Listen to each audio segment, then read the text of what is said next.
दलाई लामा का आना हुआ स्थगित। हमारे परम पूज्य रिम्पोची जी आ रहा है। चरणों में पीछे हो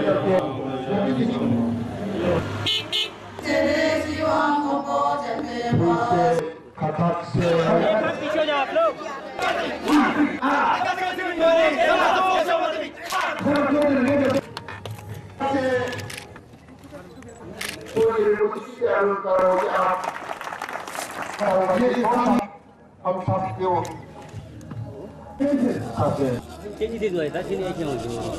उत्तर प्रदेश की सरकार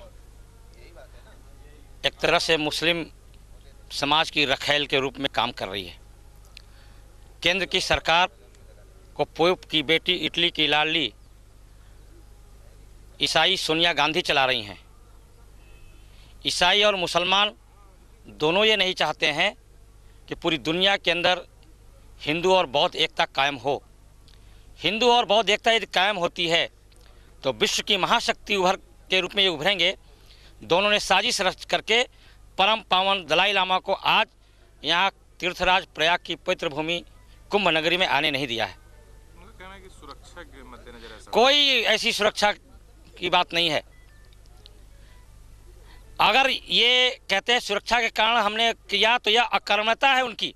इतनी बड़े प्रदेश सरकार को मोहम्मद अली, अखिलेश यादव कैसे चला रहे हैं? लामा जी को आना था, दलाई लामा जी को क्या कारण था जिसकी वजह से उनका आना स्थगित हो गया?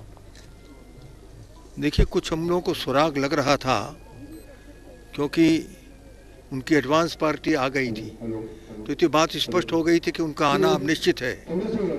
किंतु ये जानकारी मिली कि एक्सटर्नल अफेयर्स मिनिस्ट्री उसको अपनी ओर से उनके कार्यक्रम की और स्वीकृति भेजनी पड़ती है। वो स्वीकृति जब उनके पास नहीं गई तो मेरी जानकारी में उनको 2 बार कहा गया और वो स्वीकृति एक्सटर्नल अफेयर्स मिनिस्ट्री से नहीं गई। ये शायद पहली बार ये मुझको जो उनके एडवांस पार्टी के लोग कह रहे थे कि 18 वर्ष में एडवांस पार्टी आ जाती है तो कभी ऐसा नहीं हुआ कि उनका कार्यक्रम स्थगित हुआ हो। ये पहली बार ऐसा हुआ है। मैं तो इतना ही कह सकता हूँ कि इस देश के दुश्मन, उनमें से कुछ लोग जो ईसाई परंपरा से हैं, जिनको हम सब जानते हैं, वो इस देश की राजनीति में बड़े प्रमुख स्थान पर बैठी हैं। हमको उन पर संदेह होता रहता है कि हमारे भारत के भीतर जितने धर्म हैं उनकी एकता को वो बर्दाश्त नहीं कर सकती। और इसलिए जब इतना बड़ा एक धर्म का समूह है, जब ये यहाँ पर पहली बार कुंभ में आ रहे हैं तो उनके रोकने की चेष्टा उन्होंने की है, किंतु उनके जितने भी प्रयत्न हों, किंतु हिमालय के बुद्धिस्ट ये भारतीय हैं, इनको वो रोक नहीं सकती हैं। और उनके आगमन से पूरे कुंभ में एक नई चेतना जागृत हुई है, सबको प्रसन्नता हुई है। उनके कार्यक्रम यहाँ लगे हुए थे, उसमें विशेष रूप से 4 तारीख को उनको दोपहर के 2 बजे अपने गुरु शरणानंद जी के आश्रम में उनको जगत गुरुओं के साथ बैठना था। जगत गुरु बहुत बड़ी संख्या में नहीं थे, केवल 30-40 हमारे जगत गुरु जी को सूचना गई है और उनके साथ बैठ करके कोई कॉमन डिक्लेरेशन उनको करना था।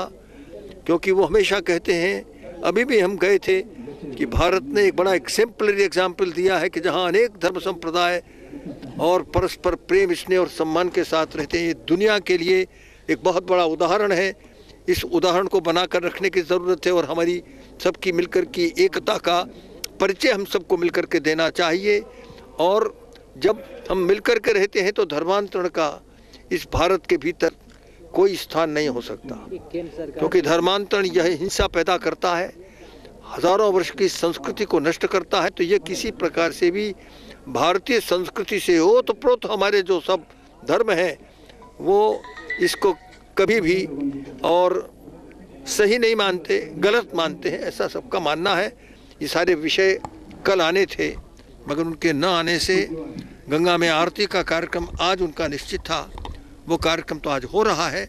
हमारे सभी भिक्षु वहाँ जा रहे हैं, बौद्ध भिक्षु, तो मेरा तो ये मानना है कि कहीं न कहीं षड्यंत्र हुआ है, नहीं तो उनके आगमन से इस कुंभ मेले की प्रतिष्ठा बढ़ती।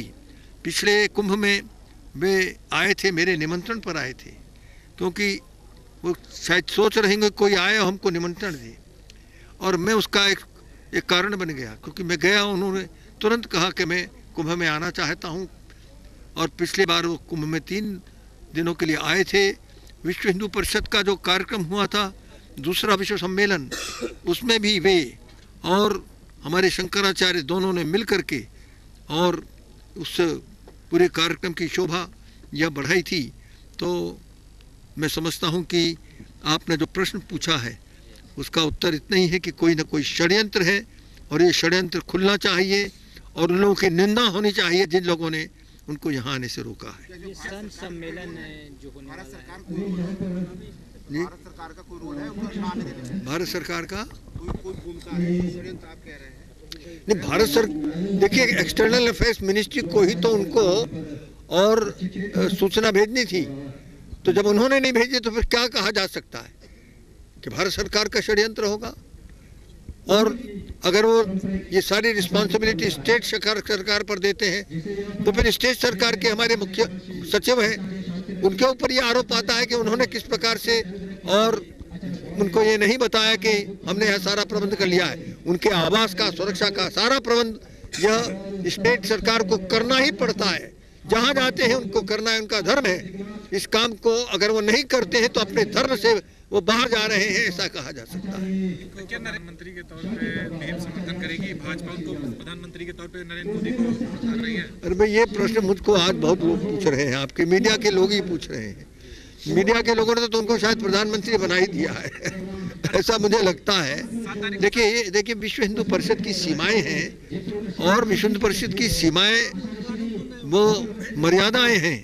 हमारी मर्यादा में और किसी व्यक्ति को प्रधानमंत्री घोषित करना, ये हमारी मर्यादा में नहीं आता है। अच्छा, संत सम्मेलन में क्या उनके नाम का प्रस्ताव रखा जाएगा जो 7 तारीख को होने वाला? बिल्कुल नहीं। हमारा संत सम्मेलन, इसके जो जितने भी विषय हैं ये बहुत पहले से भेज दिए गए हैं। वहाँ का मुख्य विषय राम जन्मभूमि रहने वाला है कि भगवान राम अब कपड़े के मंदिर में नहीं रहेंगे। 70 एकड़ का एक बड़ा मंदिर उनके गौर के अनुरूप बनना ही पड़ेगा, और इस काम को संसद को करना पड़ेगा इस देश की। और हिंदू समाज अब इस विषय को केवल कोर्ट के निर्णय पर नहीं छोड़ सकता है। जिस कोर्ट ने 60 वर्ष लिए और उसके बाद निश्चय किया कि जहां भगवान राम बैठे हैं वही राम जन्मभूमि है, उसके ऊपर अब नहीं छोड़ा जा सकता है। उन्होंने तो निर्णय दे दिया है कि जहां भगवान राम बैठे वही राम जन्मभूमि, तो 70 एकड़ की भूमि में उनका मंदिर बनना चाहिए। ये संसद को करना चाहिए, इतना ही मुझे कहना। धन्यवाद। छोड़ दो।